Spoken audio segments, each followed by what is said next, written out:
तो आज हम देखने वाले हैं science and symptoms of autism.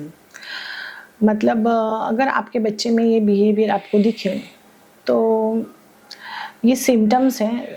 मतलब ये आप उसको ऑटिज़म करके नहीं बोल सकते, आपको कंसल्ट करना होगा आपके नियर बाय पेडिट्रिशियन हैं उनको। ये जो इसमें जो मेनली हम डिवाइड करेंगे इसको 4 कैटेगरीज़ में। फर्स्ट है सोशल चैलेंजेस, सेकंड है कम्युनिकेशन डिफ़िकल्टीज़, थर्ड है रिपीटेटिव बिहेवियर्स एंड फोर्थ है सोशल एंड इमोशनल चैलेंजेस। तो ये चैलेंजेस जो मैंने अभी आपको बताए हैं, ये हम और थोड़ा इसके बारे में जानकारी लेंगे।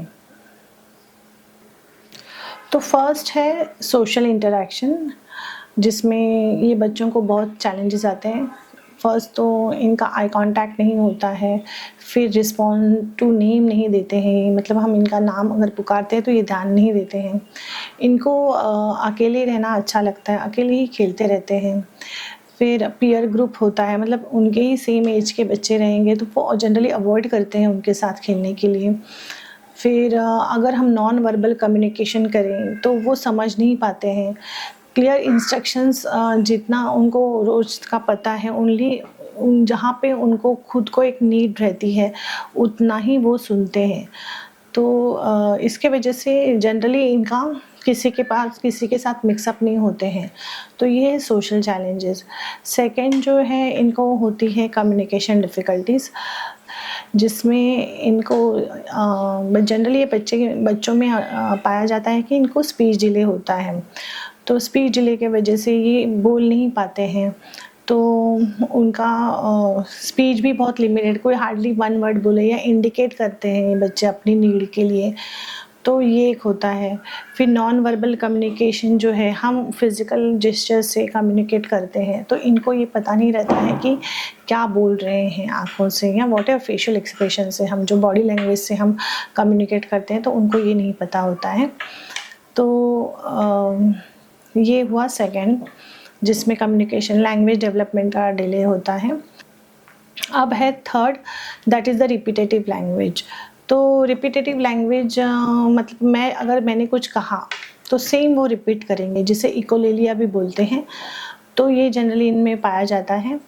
फिर कोई वर्ड बोलना, अगर मैंने कुछ वर्ड बोला सेम वर्ड रिपीट करना, ये रिपीटेटिव लैंग्वेज की वजह से इनका लिंग्विस्टिक जो कम्युनिकेशन, जो लैंग्वेज डेवलपमेंट होना है वो उतना स्पीडी नहीं होता है, ये धीरे-धीरे सीखते हैं बोलने के लिए। और इसमें होता है लैक ऑफ इमेजिनेटिव प्ले, मतलब जो कम्युनिकेशन है, मतलब जो बच्चे छोटे एज में खेलते हैं इमेजिन करके कि जैसे अभी टॉयज़ लेके एक टेंट में खेलते हैं, कुछ ना कुछ इमेजिनेशन, चलो ये लो आपके लिए, ऐसे जो इमेजिनेशन करके जो हम खेलते हैं वो इमेजिनेशन प्ले नहीं उनको पता होता है। फिर उनको नॉन वर्बल कम्युनिकेशन जो हम करते हैं वो समझने भी उनमें दिक्कत आती है, जैसे कि मैंने सिर्फ देखा और बोला इधर आ जाओ, ऐसे हम बिना नॉन वर्बली भी जो हम बोलते हैं तो उनको वो लैंग्वेज समझ में नहीं आती है। थर्ड है रिपीटेटिव बिहेवियर्स।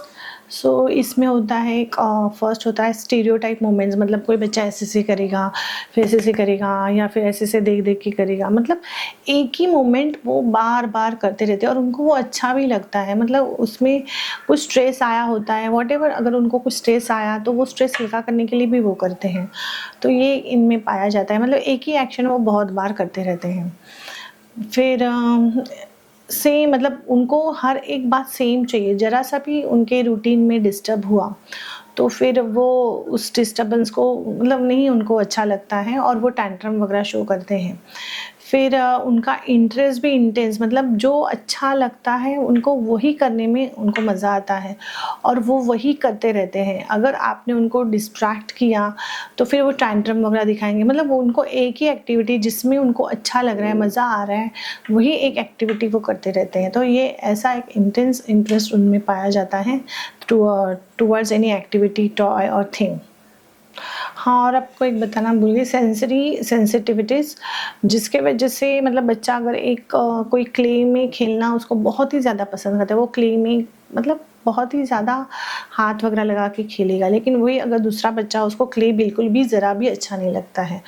तो कुछ होते हैं जिसमें हाइट मतलब बहुत ज़्यादा उस एक्टिविटी में रहना and to take the sensory stimuli, या फिर उसको अवॉइड करना, ये उनमें पाया जाता है। नेक्स्ट है सोशल एंड इमोशनल चैलेंजेस। तो उसमें फर्स्ट तो है डिफ़िकल्टी इन अंडरस्टैंडिंग इमोशंस, मतलब जो इमोशंस हमको आ रहते हैं लाइक फीलिंग सैड, हैप्पी, तो ये इमोशंस को वो अंडरस्टैंड नहीं कर पाते हैं, तो ये उनमें एक दिक्कत रहती है।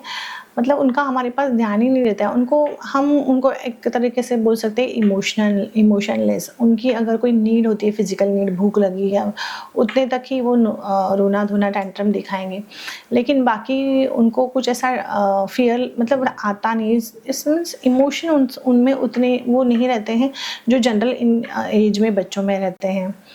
देन एम्पैथी, और इसी की वजह से लिमिटेड एम्पैथी, मतलब एम्पैथी मतलब क्या, अगर मुझे कुछ किसी को और को लगा तो मुझे फ़ील होता है कि हाँ, इसको कितना दर्द हुआ होगा, तो उनको वो नहीं पता चलता है। इसके लिए तो खेलते वक़्त किसी को धक्का देना, उसको हर्ट करना, उनको कुछ भी नहीं लगता, खुद को भी कभी-कभी सेल्फ हार्म करना, ये भी वो करते हैं। तो उनको ना खुद के लिए वो इमोशंस रहते हैं, ना दूसरे के लिए वो। सो ये लिमिटेड एम्पैथी उनमें पाई जाती है। And then routine preferences and sensory, जो सेंसिटिविटीज़ होती है, मतलब इनका जो रूटीन होता है वो शेड्यूल फिक्स होता है, उसमें ज़रा सा भी डिस्टर्बेंस आया तो ये बहुत टेंट्रम करते हैं। इसीलिए जनरली जब हम बाहर उनको होटल में या बाहर घूमने लेकर जाएँ, तो वो वहाँ पे ज़्यादा देर रुकते नहीं हैं, उनको बहुत ज़्यादा स्ट्रेस आ जाता है और वो टेंट्रम करना शुरू करते हैं। तो ये भी एक सिम्पटम पाया जाता है। फिर डेली लिविंग स्किल के लिए such as self care, independent living skills, ये सब में वो मतलब जैसे 2 ढाई साल का बच्चा अपना खुद का पैंट मतलब जो भी कपड़े हम पहनते हैं वो पहनने के लिए उसको आ जाता है, बटनिंग करना, अनबटनिंग करना। बट इनमें ये पाया जाता है कि खुद का खुद वो कुछ नहीं कर पाते हैं, हमें उनको एक्स्ट्रा सपोर्ट, एक्स्ट्रा केयर की ज़रूरत देनी पड़ती है। तो ये थे science and symptoms of autism, लेकिन हम इसमें ये पाया जाता है कि ये बच्चों में बहुत यूनिक स्ट्रेंथ्स होते हैं और उनके वीकनेसेस भी कुछ यूनिक होते हैं। तो अगर हमने उनके जो स्ट्रेंथ्स है उस पे काम किया और वीकनेस दोनों पे भी काम किया और उनको सही तरीके से गाइड किया, तो ये बच्चे भी बहुत कुछ अच्छा लाइफ में कर सकते हैं। तो ये था साइंस एंड सिम्पटम्स वाला। अभी नेक्स्ट वीडियो में हम देखेंगे कि ये जो ऑटिज़्म, इसके टाइप्स क्या हैं, क्या लेवल्स हैं, तो हम नेक्स्ट वीडियो में ये देखेंगे।